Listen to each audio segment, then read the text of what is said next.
नमस्ते, मैं हूं धीरज। स्वागत है आपका कविताएं सुनी अनसुनी में। आज की कड़ी में है कहानी और कहानी में है कविता। कहानी में है कवि भूषण की छत्रपति शिवाजी महाराज से पहली मुलाकात।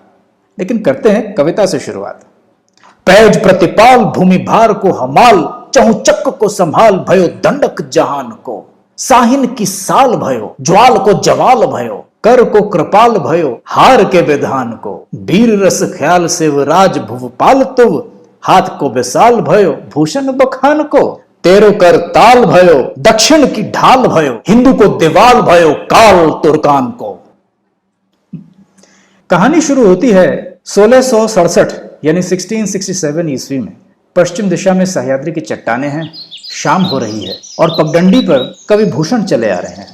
बगल में पानी की सुराही है, कंधे पे लाठी, लाठी पे पोटली, पोटली में खाना और खाने में भाकरी और अचार और गांव वालों का ढेर सारा प्यार।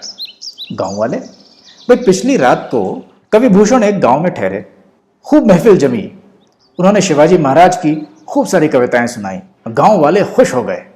अगले दिन सुबह खूब अच्छे से नाश्ता कराया, लंच और डिनर पैक किया और अगले गांव का रास्ता बताया।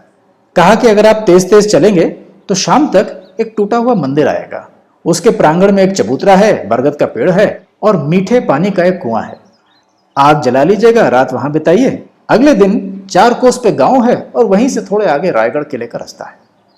थोड़ी दूर चलने पर भूषण जी को मंदिर नजर आया। वहां पहुंचे, कुएं से पानी भरा। पानी वास्तव में मीठा था। प्यास बुझाई और खाने बैठ गए। बैठे ही थे कि एक दौड़ते हुए घोड़े के पैरों की टाप सुनाई दी। सर उठा के देखा तो घोड़े पे सवार एक मराठा सैनिक था। सैनिक ने भूषण को देखा तो उतर गया। भूषण से पूछा, आप कौन, यहाँ क्या कर रहे हैं? कवि भूषण ने अपना परिचय दिया और कहा, मैं छत्रपति शिवाजी महाराज से मिलने आया हूँ, उनके दर्शन कर लूँ तो वापस चला जाऊँगा। मैं खाना खाने बैठा ही था, आप भी बैठ जाइए, दोनों मिलकर खाते हैं। कवि भूषण सुबह के चले हुए थे और सैनिक भी पता नहीं कहाँ से घोड़ा चलाता हुआ आ रहा था। थोड़ा सा खाकर सिपाही जब तृप्त हुआ तो उसने भूषण से कहा, तो आप शिवाजी से मिलने जा रहे हैं, लेकिन शिवाजी का क्या भरोसा, आज इस पहाड़ पर, कल उन पेड़ों की छांव में, परसों उस चोटी पर, तरसों उस गांव में, कैसे मिलिएगा शिवाजी से? कवि भूषण ने कहा, देखिए साहब, यमुना नदी के किनारे एक गांव है त्रिविक्रमपुर, आजकल उसे टिकवापुर के नाम से जानते हैं। यह कानपुर के लगभग 50 किलोमीटर दक्षिण में है। त्रिविक्रमपुर से मैं चित्रकूट की तरफ चला। तब तक शिवाजी महाराज की पुरंदर पर विजय और बहुत सारे किलों पर विजय की कहानियां जंगल की आग की तरह से पूरे भारत में फैल चुकी थी। मैंने भी सुनी थी। कवि बनने की इच्छा थी तो शिवाजी महाराज पर ही कविताएं कहने लगा। चित्रकूट में रुद्र सोलंकी एक बहुत बड़े जमींदार थे, एकदम राजा की तरह। उन्होंने मुझे कवि भूषण की उपाधि दे दी और महाराज शिवाजी की कीर्ति में कुछ ऐसी चीजें कह गया कि लोगों को मेरा असली नाम याद नहीं रहा। अब इस उपाधि से ही जाना जाता हूँ। चित्रकूट से चलते चलते मैं यहाँ तक पहुँचा हूँ। अब उनके दर्शन किए बगैर नहीं जाऊँगा। सिपाही ने कहा, चित्रकूट? वो तो लगभग 450-500 कोस दूर है यहाँ से। आपने बड़ा लंबा सफर तय किया। इरादे के पक्के लगते हैं, हौसले बुलंद लगते हैं। रास्ते में घने जंगल हैं, विंध्य और सतपुड़ा की पर्वत श्रृंखलाएं हैं। भूषण कवि ने कहा, भाईजन के आदर्श शिवाजी हों, उनके हौसले तो थोड़े बुलंद होंगे ही ना। सिपाही हंसा। उसने कहा, आप गांव वालों को कविता सुनाते हैं, मुझे सुनाएंगे? भूषण ने कहा, अरे वाह, ये भी कोई पूछने की बात है, लीजिए सुनिए। भूषण कवि ने उस सिपाही को वो कविता सुनाई जो कि इस श्रृंखला की पहली कड़ी में हम सुन चुके हैं। आइए फिर से सुनते हैं। इंद्र जिमि जंब पर, बाड़वस्सु अंब पर, रावण सदंब पर, रघुकुल राज है। पौन बारे बाह पर, शंभु रत्ति नाह पर, जौ सहस्त्र बाहु पर, राम ब्रजराज है। दावाद्रुम दंड पर, चीतमृग झुंड पर, भूषण बितुंड पर, जैसे मृग राज है। तेज तम अंश पर, कान्हा जिम कंस पर, त्यों म्लेच्छ वंश पर, शेर शिवराज है। सिपाही अवाक रह गया। कुछ देर होश संभालने के बाद बोला, अरे वाह, फिर से सुनाएंगे? भूषण कवि ने कहा, बिल्कुल। और उन्होंने फिर से सुनाई। सिपाही का मन नहीं भरा, उसने एक और बार सुनाने की फरमाइश की। भूषण कवि ने एक और बार सुनाया। सिपाही फरमाइश करता गया, भूषण कवि सुनाते गए वही कविता। उसी जोश से सिपाही ने एक और बार फरमाइश की और तब तक भूषण कवि 52 बार 52 टाइम्स ये कविता सुना चुके थे, दिल में उसी तरह की उमंग लिए हुए, गला चिपक रहा था। भूषण कवि ने कहा, महोदय क्षमा चाहूँगा, मैं तो सुनाता जाऊं, लेकिन गला सूख रहा है। अगर खराश की वजह से आवाज़ थोड़ी फीकी पड़ गई तो डर है कि शिवाजी की शान कहीं कम ना हो जाए, इसलिए और न सुना पाऊंगा। सिपाही फिर हंसा, बोला, बहुत अच्छे, आपके उत्साह की जितनी प्रशंसा की जाए उतनी कम है। सिपाही ने भूषण को रायगढ़ का रास्ता बताया और फिर जिस वेग से आया था उसी फुर्ती से घोड़े पर चढ़ा और उसी वेग से घोड़ा दौड़ाते हुए अंधेरे में विलीन हो गया। भूषण उसको जाते देखते रहे। खाना खत्म किया, सो गए। अगले दिन दूसरे गांव में पहुंचे और वहां से चलते चलते रायगढ़ देखा। शहर में बहुत उत्साह छाया हुआ था, बड़ा रंगीन सा माहौल था, लोग बहुत खुश थे। आते जाते लोगों से पूछा, भाई क्या बात है, बड़े उत्सव का सा माहौल लग रहा है। लोगों ने कहा, क्यों ना हो भाई, छत्रपति शिवाजी महाराज वापस आए हैं। भूषण कवि ने कहा, क्या? उन्होंने तुरंत रायगढ़ के दुर्ग का रास्ता पूछा, दौड़ते हुए वहां पहुंच गए, द्वार के सामने खड़े हो गए, द्वारपाल को बुलाया, अपना परिचय दिया, अंदर आने की अनुमति मिली, महल में पहुंचे और सामने जो दृश्य देखा उसको देख के हक्के बक्के रह गए। सिंहासन पर वही सिपाही बैठा था जिससे कल रात उनकी मुलाकात हुई थी। वो सिपाही और कोई नहीं, स्वयं छत्रपति शिवाजी महाराज थे। शिवाजी महाराज खड़े हुए, बुलंद आवाज में कवि भूषण का स्वागत किया और कहा, कवि भूषण, मैं आपसे बहुत खुश हूं। आपने 52 बार मुझे वो कविता सुनाई, इसलिए मैं आपको 52 हाथी, 52 गांव और 52 लाख रुपए इनाम में देता हूं। और हाँ, अगर आप और सुनाते तो आपको और मिलता। कवि भूषण ने हाथ जोड़ लिए, कहा, महाराज मैं तो आपके दर्शन करने आया था, मुझे और किसी चीज की इच्छा नहीं है। अब आपके दर्शन हो गए हैं, मुझे इजाजत दीजिए, मैं अपने गांव को वापस लौटता हूं।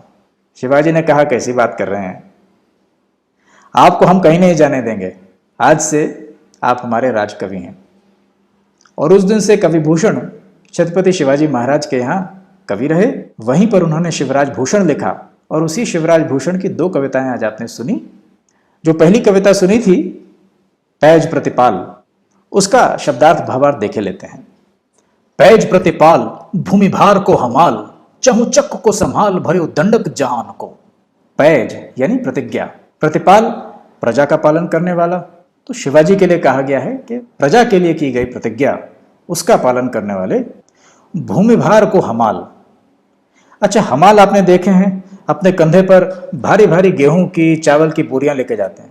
अब यहां भूमि भार, भूमि धरती, भार धरती के भार को संभालने वाला हमाल, पूरी धरती का भार उनके कंधों पर। चहु चक्र को संभाल, चक्र यानी दिशाएं, चारों दिशाओं को संभालने वाला। दंडक जहान को, यहां जहान जो है वो दुनिया तो है ही, लेकिन शाहजहां और सल्तनत के राजाओं के लिए कहा गया है कि उनके दंडक, उनको दंड देने वाले, दंडक जहान को। साहिन को साल भयो, साहिन, अब हमें मालूम है ब्रजभाषा में जब प्लूरल करना होता है तो न लगा देते हैं, तो साह यानी शाह।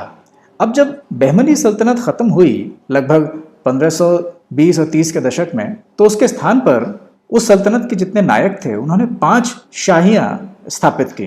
कौन सी थी? अहमदनगर की निजाम शाही, बेरार की इमाद शाही, बीदर की बरीद शाही, गोलकोंडा की कुतुब शाही और बीजापुर की आदिल शाही।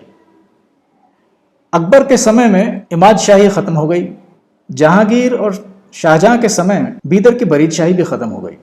शाहजहां ने और उनके पुत्र औरंगजेब ने अहमदनगर की निजाम शाही को बहुत वीक बना दिया। तो जब शिवाजी का जन्म हुआ तो निजाम शाही थी तो सही, लेकिन मुगलों की तूती बजाती थी। अब बची 2, गोलकोंडा की कुतुब शाही और बीजापुर की आदिल शाही। तो साहिन, वो जो बची कुची शाहियां हैं उनके लिए कहा गया है साहिन को साल, साल यानी दुख। साल का दूसरा अर्थ है सुराग करना, जो सुराग करते हैं ना शरीर में तो तकलीफ होती है, पीड़ा होती है, तो साहिन को साल भयो। शिवाजी ने नाक में दम कर रखा था आदिल शाही का और बाद में कुतुब शाही का भी। तो साहिन को साल भयो, ज्वाल को जवाल भयो। जवाल यानी जंजाल, ज्वाल। सातारा के दक्षिण पश्चिम में जगह है जावड़ी, स्ट्रेटेजिकली बहुत इंपॉर्टेंट जगह है। शिवाजी ने वहां एक बहुत महत्वपूर्ण विजय पाई थी। जावड़ी की विजय के बाद वहां पर आदिल शाही सल्तनत का बहुत सारा धन मिला और सेना के लिए रसद और कुमत मिली। उसके साथ साथ कुछ बहुत उम्दा सिपह सलार भी शिवाजी के साथ हो लिए। तो जावली की जो जीत थी वो शिवाजी के लिए बहुत महत्वपूर्ण थी और उनके शत्रुओं के लिए उतनी ही दुखदायक थी। इसलिए ज्वाल का जवाल भयो, जवाल जंजाल, कर को कृपाल भयो, हार के विधान को। बहुत गहरी बात कही है। वो शिवाजी जो कि युद्ध में इतने पारंगत हैं, वो दानवीर भी हैं। कर को कृपाल भयो, कृपालो, हार के विधान को। हार यहां मुंडमाल को कहा गया है। मुंडमाल क्या? माता काली मुंडमाल पहनती है ना, 52 सर होते हैं, उसमें उसकी माला होती है। उस मुंडमाल की सिग्निफिकेंस ये है कि जो आपने प्रण किया है, जब तक वो पूरा न हो जाए तब तक आपको चैन नहीं। तो वो विधि की तरह से, एक विधान की तरह से पूरा करना, हार के विधान को, अपनी प्रतिज्ञा है, पैज प्रतिपाल, अपनी प्रतिज्ञा पूरा करने वाला शिवाजी। वीर रस ख्याल शिवराज भुवपाल तुव, हाथ को विशाल भयो, भूषण बखान को। वीर रस ख्याल शिवराज भुवपाल, भुवपाल यानी राजा, वीर रस का ख्याल करने वाला। अब इसका क्या मतलब है? देखिए, उस जमाने में लड़ाइयों का संदर्भ देखते हैं कि मुगलिया सल्तनत के, आदिल शाही सल्तनत के कुछ सिपह सलार ऐसे थे जो कि लड़ने जब निकलते थे तो लड़ाई के रास्ते में गांव जलाते थे, गांव वालों को परेशान करते थे, घर खत्म करते थे उनके। तो निहत्तों पर वार करना ये कोई वीरता नहीं है, ये कायरता है। भूषण कवि कहते हैं वीर रस का ख्याल करने वाला, शत्रु का भी ख्याल करने वाले, बिना बात तबाही नहीं मचाने वाले, महिलाओं का, बच्चों का रक्षण करने वाले, युद्ध में जो घायल हुए हैं उनकी देखभाल करने वाले, ऐसे शिवाजी, इनमें है वीर रस। तो वीर रस का ख्याल करने वाले शिवाजी। हाथ को विशाल भयो, हाथ विशाल, ये रेफरेंस बड़ा इंटरेस्टिंग है। विशाल हाथ, इसका भारतीय ग्रंथों में बड़ा सिग्निफिकेंस है। भगवान राम के लिए कहा गया है, आजानुभुज शरचाप धरि संग्राम जित खरदूषणम, आजानुभुज लंबे हाथ। कवि भूषण ने शिवाजी के विशाल हाथ बताए, वो हाथ जो कि बहुत कुछ कर सकते हैं। और भूषण बखान को, भूषण क्या बखान करेंगे, इतने विशाल हाथ हैं। तेरो करताल भयो, यहां करताल तलवार को कहा गया है। एक करताल वो भी होती है जो आप मंजीरा बजाते हैं या बड़ी बड़ी झांझ, जो करताल, हाथ से ताल देना, पर ये वो नहीं है। तेरो करताल भयो, तुम्हारे हाथ शिवा तलवार की तरह। दक्षिण की ढाल भयो, मुगलिया सल्तनत जब आगे बढ़ रही थी तो दक्षिण में रेजिस्टेंस के लिए शिवाजी ढाल बन के खड़े थे। ऐसे ही आदिल शाही सल्तनत को रोकने वाले भी शिवाजी थे। तो दक्षिण की ढाल भयो, हिंदू को दीवाल भयो। यहां दीवाल का अर्थ है मर्यादा, तो हिंदू को दीवाल।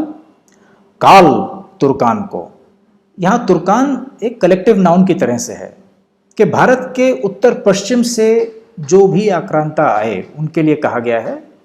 मुगलिया सल्तनत सेंट्रल एशिया से आई, उज़्बेकिस्तान, अफगानिस्तान से होते हुए। बहमनी सल्तनत जो थी वो ओरिजिनली पर्शिया से थी। तो जितनी शाहियां हैं वो लोग फारस से हैं।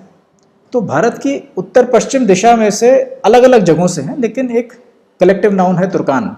और तुर्कान का काल, काल यानी यमराज, डेथ, वो जिससे कि डर लगे, काल तुर्कान को।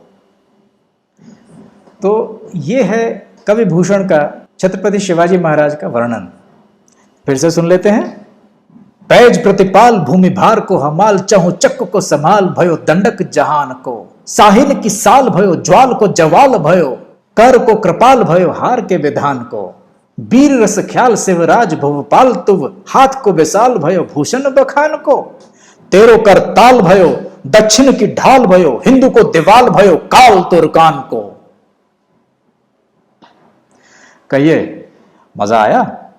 ऐसे ही अगली कड़ी में एक कहानी के साथ और एक कविता के साथ फिर प्रस्तुत होंगे। कहानियों के माध्यम से कुछ इतिहास के पन्ने जोड़ेंगे और कुछ ऐतिहासिक कविताओं के बारे में चर्चा करेंगे। बने रहिए हमारे साथ। क्या अच्छा लगा वो बताइए, क्या अच्छा नहीं लगा वो भी बताइए। अगली कड़ी में फिर मुलाकात होगी। तब तक के लिए वंदे मातरम। जय राधे श्याम।